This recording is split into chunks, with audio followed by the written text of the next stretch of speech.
Hello. Before I begin, I would like to apologize for any background noise that may occur during this presentation. In fact, I have attempted to record this 5 times already and been interrupted by construction noise each and every time. At this point, I am just going to continue on through it and hopefully it will not be too much of a nuisance. Additionally, I am feeling a bit under the weather, and so if my voice sounds a bit scratchy, if I drink a bit of water here and there, that is why, and I apologize in advance for both disruptions. Anyway, on to the presentation. When I first read the Gospel of Thomas, I was a bit shocked that someone thought this was sacred writ. I was shocked that it was compared to the four canonical Gospels. I There were a few verses in particular, which I will look at later in this presentation, that really stood out to me and made me go, oh, what the heck? Like, why is this why is this called a gospel? In fact, I texted my friend about it and I said, my religion professor is making us read this weird Gnostic text, and I don't know, this is weird text. But the more I thought about it, the more I realized that that was a knee jerk reaction. I realized that that wasn't a reaction that was founded in any logic or rational thought. Rather, it was an emotional response, one that I have likely been conditioned to have. As a person who has grown up in a Christian society, we are arguably, the American society has been heavily influenced by Christianity. And as a person who grew up Catholic, I have a certain expectation of what a gospel should look and read like. I expect a nativity story. I expect some miracles and teachings, and I expect a crucifixion and maybe a resurrection. And the Gospel of Thomas has none of that. There's really no story to it at all or any plot. It is just a collection of Jesus's sayings. And some of them are familiar and some of them are weird. In one, he talks about how an old man talks to a baby and then lives forever. And that's a kind of weirdness that none of the other gospels ever entertain. But at the same time, just because it's weird doesn't mean it shouldn't be taken seriously. Just because I think it's kind of odd, and I keep using these words weird and odd, that's not a valid criticism for its orthodoxy. And so I said, I'm going to look at this line by line and hopefully find a justification for each verse in the canonical gospel. And what I found was, and I'll share my process with you in a bit, what I found was most verses had either a parallel to the gospels or were of very similar intent to the canonical gospels. In fact, only about 14 verses out of the 114 verses should really give a Christian reader pause as to their orthodoxy. And so I'm going to share a bit of my methodology with you. Please bear with me as I try to share my screen.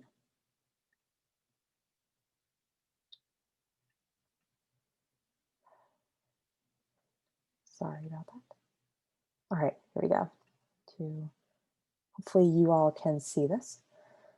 So this is an excerpt of the annotations that I made to my version of the Gospel of Thomas. And this is a translation. Originally, the text was, to give some background as to what this text was, it was written in Coptic, um, and it was found along the bank of the Nile, surrounded by other Gnostic texts. And so naturally, a Gnostic origin was assumed. Anyway, this is an excerpt of my annotations. And as you can see, I have gone line by line and either found a biblical parallel to the line, for example, verses 72, 73, 76, and 78 all have a direct biblical parallel. And I've listed them to the side, and you can check this out for yourself. And others, like 74 and 75, while they don't have a biblical parallel, they are they aren't of different intent than biblical verses. Verse 74, for example, "O Lord, there are many around the drinking trough, but there is nothing in the cistern." That, while that doesn't appear in the Bible anywhere, I don't think that is so different as to be an invalidation of this entire text. It could be a reference to spiritual thirst or real thirst or something that humanity is lacking. And I don't think ideas like that are incompatible with the canonical gospel. And there are verses like 77, which you'll note that I don't have an explanation for, that aren't so obviously neutral and don't have a parallel. In verse 77, Jesus talks about his nature, and it's verses like that that you need to slow down and really think about. Because once you start talking about the nature of Jesus, you can very easily venture into heresy, or you can remain in orthodoxy. And so here, it's a bit tricky. I don't think this is verse 77 is an unorthodox line. Jesus says, "It is I who am the light, which is above them all." He's divine, he's above everything else. And this implies that he is not secondary to anything, such as God the Father, which some Arian heretics believed. "It is I who am the call. From me did the all come forth, and unto me did the all extend." Again, this implies that he was present to create the world and did, in fact, create the world. That is compatible with orthodoxy. And that is compatible with Jesus the Son and God the Father being separate persons, but both being divine. "Split a piece of wood, and I am there. Lift up the stone, and you will find me there." Again, I think that phrase is fairly neutral. It just says, "Followers, I am with you always," which is in the Bible. And so from this excerpt, we can see that most verses, I'm not going to share my entire notes with you, most verses can be justified to a certain extent. And then you have weird verses like this one. Jesus said, "Blessed is the lion which becomes man when consumed by man, and cursed is the man whom the lion consumes, and the lion becomes man." This, like I said before, this verse is weird in a way and mystical in a way that the canonical gospels never really entertain. Sorry. It, but at the same time, I don't think essential church doctrine is being attacked here. While it is pretty stylistically different from the four canonical gospels, there's nothing in here that denies Jesus' divinity or says anything else that might be heretical. I interpret this as a commentary on evil benefits from corrupting good, while good does not benefit from being corrupted by evil. And in this case, I view the lion as that evil, corrupting force, and man as the good force. There can be other interpretations, but I think either way, this is a weird line at worst and inoffensive at best. And then there's verses like 114. And it was verses like, this is the verse that made me go text my friend and complain about this text. I'll read it out. "Simon Peter said to them, 'Let Mary leave us, for women are not worthy of life.' Jesus said, 'I myself shall lead her in order to make her male, so that she too may become a living spirit resembling you males. For every woman who will make herself male will enter the kingdom of heaven.'" Um, in my essay, I mentioned that both the Catholic Church and the Orthodox Church believe in the some variation of Mary being taken up into heaven. While they have differing views on how exactly that happened, both are in agreement that Mary went to heaven and she did not have to transition to being a man in order to do that. And so to hear Mary kind of agree with Simon Peter and say, yeah, women don't deserve life and they won't enter heaven, that's deeply startling. And again, it's verses like these that require a bit more thought and a bit more open mindedness in order to see their validity. In his book, The Gospel of Thomas, Marvin Meyer, like me, he goes line by line and gives an explanation for each verse. And his explanation here was that at the time, and I agree with him, I think this is something that modern people unknowingly believe in, that masculinity is associated with the rational, with the metaphysical, and femininity is associated with the body, with the superficial, and with the emotional. And we see that today still. Men are viewed as powerful and logical. Women are emotional and vain. So there is that idea of a gender dichotomy throughout time. And Marvin's explanation is, or excuse me, Meyer's explanation is Jesus isn't saying that women cannot enter heaven. Rather, he's saying that those who are too concerned with the bodily, too concerned with the earthly, cannot enter into heaven. And you must become masculine and concerned with the metaphysical and the rational in order to enter heaven.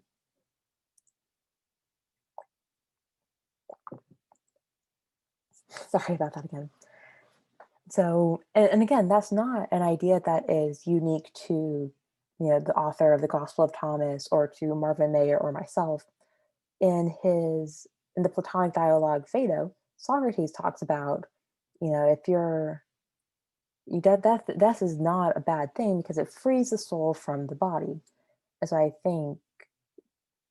assume that the Gospel of Thomas is written by Thomas. Thomas here is alluding to the fact that if you're too concerned with the bodily, you cannot enter into heaven. Your soul cannot be freed from the body. And so, while I'm not in love with this line, I wish Simon Peter wasn't saying women don't deserve life. I think within its time frame, there is a valid explanation of it. And so I did not go line by line during this presentation because we would be here for several hours if I were to. But the conclusion that I reach halfway through my paper is that there is no blatantly heretical line or blatantly heretical pattern within the Gospel of Thomas. And so, why is it not canonical gospel?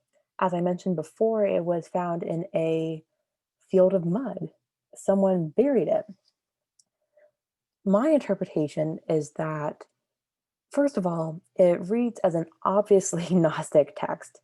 Um, there's the first line is something to the effect of, whoever finds the interpretation of this text will have eternal life. Additionally, Jesus makes several allusions to hidden knowledge and the Pharisees hiding gnosis from the from his followers. Excuse me, sorry. And that idea of seeking out knowledge is a pretty Gnostic idea. Additionally, there are a few times where Jesus rejects the ideas of fasting and other rituals. Again, another Gnostic ideal is that you don't need to fast and do rituals. You just need to seek out Christ. So that's one reason, is that it does have a pretty apparent Gnostic influence, although again, it's not blatantly heretical. Another real issue with it is that it never makes Jesus' divinity explicit. The four canonical gospels, in fact, do. However, in this one, Jesus, as I showed verse 77 before, Jesus kind of alludes to his powerfulness, not necessarily his divinity. In one verse, he asks his followers to describe his nature, and Thomas says, I can't describe you. And Jesus takes him aside and tells him three things. However, these three things are never revealed to the reader. And so this is a gospel, arguably, arguably, without a divine Christ. If this was the only gospel that a Christian read, that makes Christianity pretty problematic. Without a divine Christ, then Christianity is just organized idolatry. If Christ is just a teacher and a prophet, then Christians and Jews don't really have a different view of him. And so, from that perspective, yeah, this gospel is not great because it can't stand on its own the way the other gospels are able to. And so that's one explanation for why it might have been buried. However, I would be wrong to not consider some historical context here. Um, Early church fathers didn't randomly include books in the Bible and they didn't randomly burn and bury. There was criteria for it, namely apostolicity, consensus, and compatibility. Um, and compatibility, I believe I have touched on. Apostolicity, we can't really be sure that Thomas wrote this. The same can be said for the other Gospels. And consensus is a bit uncertain. There's no social media posts I can examine from that time period to give an account of what people thought about this text. However, Cyril of Jerusalem says that the Gospel of Thomas is written by the Manichaeans and it corrupts souls of the simple sort. And so that was my biggest clue to why this might have been targeted as a text. Manichaeism, and we see its founder Mani depicted here in two different styles. Manichaeism was founded by a man called Mani. And one day, Mani went into the marketplace and said, first was Zoroaster and Buddha and Jesus, and here I am to fulfill it all. And that's, as a religion, that makes Manichaeism deeply problematic. If the founder is claiming to fulfill what Christ did, that that is wholly incompatible with Christianity. Even if he's not claiming that, he's kind of alluding to the validity of Buddha and Zoroaster. And as a Christian, you're going to have a hard time accepting that. And so, if it was written by Manichaeans, then yeah, they were probably right to have buried it in the mud. However, after some analysis, I don't believe it was written by Manichaeans. I don't mention this in my essay because the accuracy of these dates isn't as strong as I would like, but the Gospel of Thomas was likely written, at least the one found in Egypt, was likely written in the late second century, around 190 AD. And that dates probably a bit later than the actual origin of the Gospel of Thomas. If it was a copy of the original, then the original is going to be older.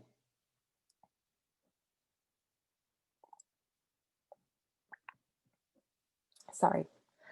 And so, for the sake of argument, the Gospel of Thomas was written in 190 AD.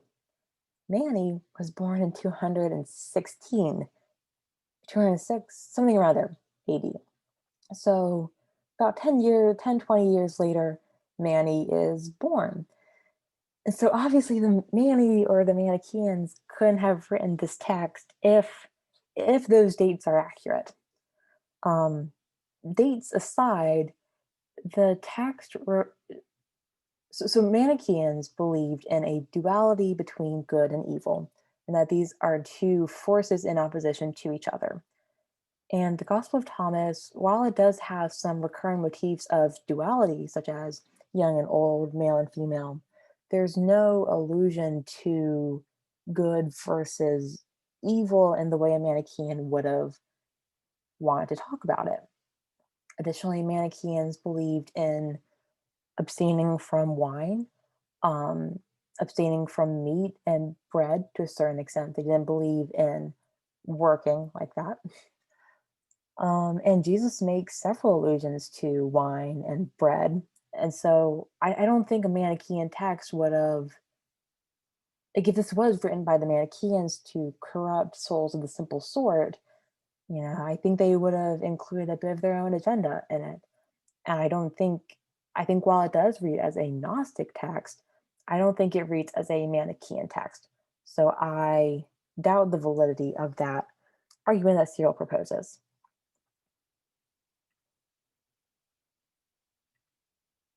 All right. And so, in conclusion, I conclude that while there is no blatant heresy in this gospel, there is too much historical baggage for either the Catholic Church or the Orthodox Church to really accept it. Like I said before, it was discovered among more explicitly Gnostic texts. And so, right from its discovery, it had that going against it. Additionally, both the Orthodox Church and the Catholic Church have a strong respect for church tradition and the early church fathers. And so I doubt they would add this to the Bible ever. And while a Protestant church might consider it, um, if as a religion you believe in the literality of the Bible, it's kind of problematic to add to it. So maybe one church would choose to, but I'm not sure that would lead to widespread acceptance. So, yeah, in conclusion, the text is weird, but that doesn't mean it should be considered heretical. Even though while it's not heretical, it probably will never be considered among sacred writ. Right? Thank you.